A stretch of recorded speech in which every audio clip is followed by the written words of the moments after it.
অফিসাররা। জি স্যার। দেশে কিন্তু দিন দিন জঙ্গি হামলা বেড়েই চলছে, তাই উপর থেকে নির্দেশ এসেছে যে অফিসার বেশি জঙ্গি ধরতে পারবে তাকে 1 লক্ষ টাকা পুরস্কার দেওয়া হবে। Yes sir.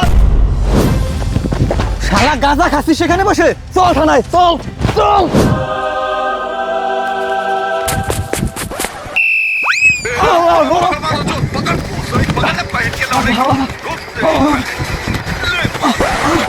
শালা একটুর জন্য বেঁচে গেল।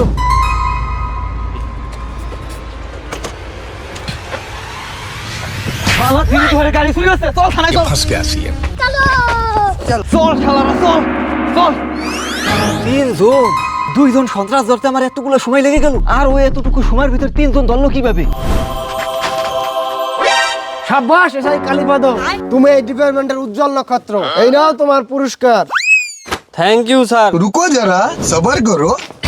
এই নে তোর 5000। এই নে তোর 5000। এই ল তোর 5000। স্যার আমারে 500 টাকা বাড়াই দেওয়া যায় না? এই শালা বলছিলাম না তোর বাকি নেই, তাহলে আর 500 টাকা বেশি পাইতি।